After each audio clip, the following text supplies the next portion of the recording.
I just would like to have another clean sheet. Exactly right. Oh, my goodness. Time to go viral. Murray State point guard Ja Morant, widely believed to be the second best player available in tonight's NBA draft behind Zion, but there are some folks who still have questions about his game. Take a listen.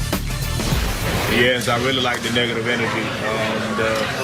He haven't played against nobody. He's too small. He can't shoot. I love negative energy motivates me, and it really doesn't bother me because my dad was my first hater. So if I can take it from him, I can take it from anybody. His dad's been with him every step of the way, and has the motivation. His motivating strategy is, man, you stink. You can't do it. Get on him like that. It's awesome. They got some great videos. His dad has coached him up, trained him up. He has a lot of unusual drills he worked on as a young basketball player to get that leaping ability where he is. But it reminds me of Tiger Woods and what his dad used to tell Tiger. He used to yell in his backswing. He used to do all types of stuff to Tiger to make him concentrate. So Tiger did the same thing like Ja. Or remember Kevin Durant when he won his MVP, talking about his mom waking him up in the middle of the night, saying time to do push-ups, time to run hills, all those things, which when you turn into one of these players, it's a great story. If you end up working a regular job, you're like, man, my mom used to wake me up in the middle of the night. Yeah, that's called make me do push-ups. It's like, it's a very different fine line. But when you go from Murray State to the #2 pick of the draft, it's a great story. Can't wait for going after the hater. Time for stories to start your morning. The NBA draft tonight, and as we know, Zion Williamson expected to go #1 overall to the Pelicans after an incredible freshman campaign at Duke. Zion is the most hyped prospect since LeBron James. So, CC, will he live up to the hype? I believe that he will.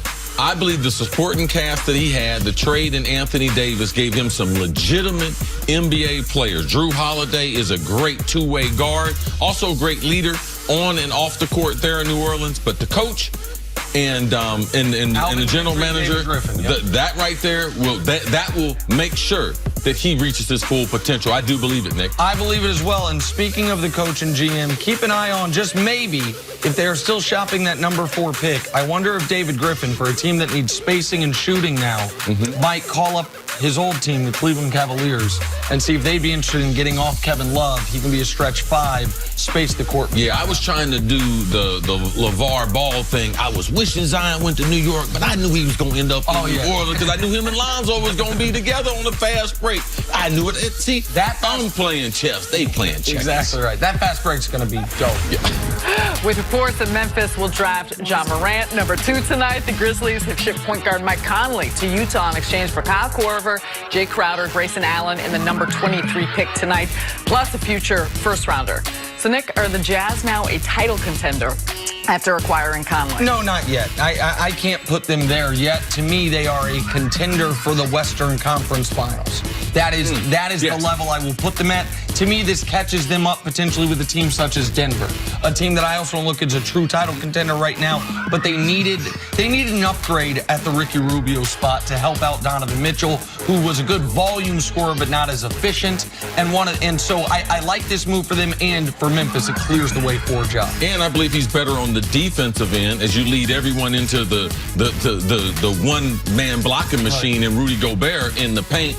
Donovan Mitchell gets a lot of help. I don't see them as a title contender, but next year, could they be Portland, where they made it to the Western Conference Finals? Yes, they got a lot better. I believe that the fans in Utah are really going to enjoy Mike Conley, former Buckeye. And by the way, I would guess Kyle Korver is not going to play for Memphis this year, more likely to play for the Lakers. Yeah, him, J.R. Smith, the old crew.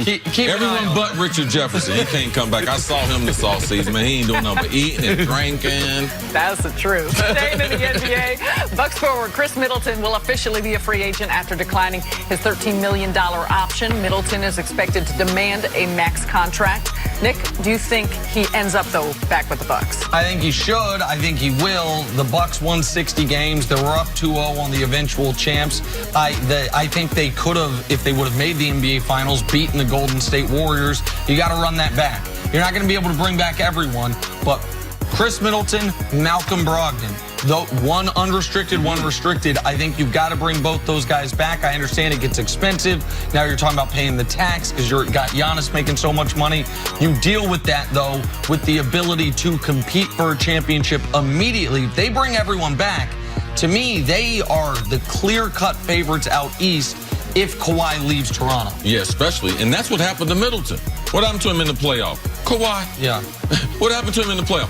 Kawhi. But he did. He had his best season, especially during the regular season, All-Star this year. And what's best for his career is right next to Giannis. I wouldn't want to play another basketball game without Giannis being on my side. They have something special there in Milwaukee. They got just close enough. Man, don't give it. Don't go somewhere else and try to rebuild that. But Brogdon's important and Middleton's important as far as them. They are the favorite in the East. Finally, let's talk about the Celtics, who are in a state of flux after a disappointing season and an early playoff exit.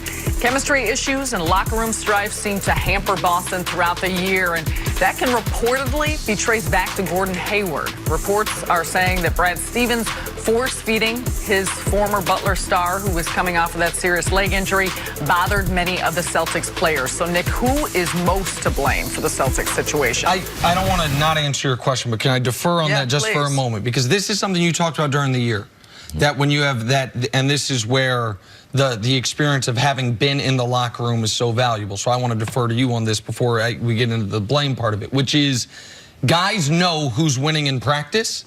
Guys know who the best players on the team are. And if a coach, even if his intentions are good, which I don't think it was because Brad Stevens has known Gordon Hayward since he was 17.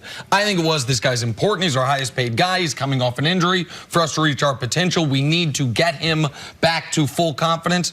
We're going to force feed him.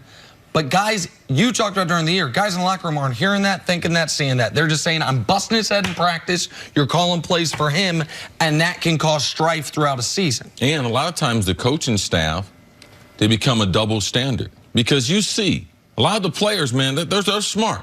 They realize if I go to Boston, Gordon Hayward's there. Man, Brad Stevens recruited this kid over 10 years ago. He was a 3-star recruit, went to Butler. Every game he started, Brad Stevens was the head coach there, 69 games.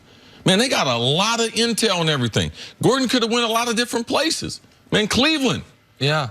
He was signed up to go to Cleveland free agency before, and then LeBron came in and took the spot for him. Yep. Right. So now he ends up with the guy who recruited him. And if I'm in that locker room, you start hearing things like, oh, man, he's getting a special treatment. Oh, man.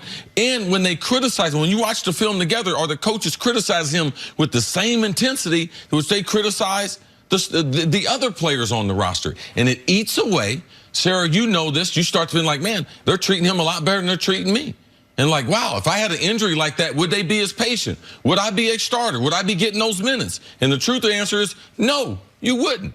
And as coaches, it's hard to remove the past experiences you have with people. And if you're not going to give up on a guy that you have history with, you're not going to give up on a player you have history with, and the guys see through it. So I'm not surprised at all that this was going on in Boston with some of the other things they had going on in the locker room, because there were points this year in the season where Gordon Hayward looked almost unplayable. I mean, he's just a shell of himself athletically. Now, at the end of the season, he did look a lot better. But with the players who are trying to get paid and trying to win a championship, Gordon Hayward's inability to be himself was getting in the way of both of those things. Well, but that's where I struggle with this, because you could see the side of the players, those in the locker rooms that feel like, to your point, I've been busting this guy in practice. I should be getting this playing time. I should be getting those touches, those looks. However, so much of what the NBA is now is preparing for the postseason. And this was a team that was expecting to compete for the Eastern Conference title, to get to the finals. And so we saw flashes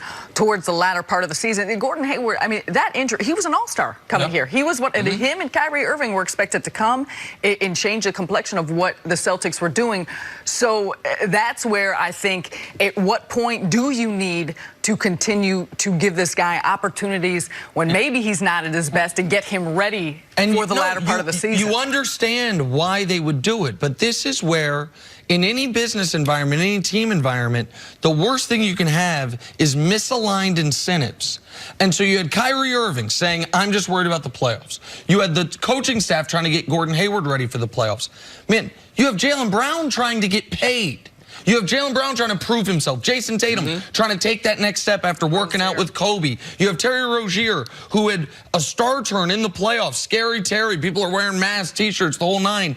He knows he's a restricted free agent coming. So you had guys that weren't all on the exact same page. So that gets back to your original question. I apologize for not answering initially, which is who's to blame. And the answer is everybody. Kyrie, yes, if Kyrie just does what they thought he was going to do, which is be a Celtic for multiple contracts, then they trade for Anthony Davis, they did a lot of other things. Brad Stevens not getting the most out of talent.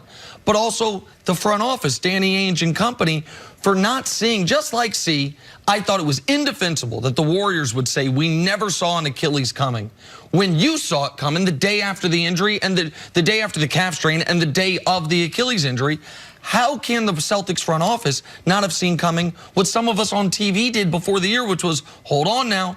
It's not as simple as we add 2 All-Stars and we get that production. There's the human element. There's only so many minutes in a game and so many touches, so many shots. Why did they not see this potential landmine and avoid it? A lot of times we see injuries. We think all injuries are the same.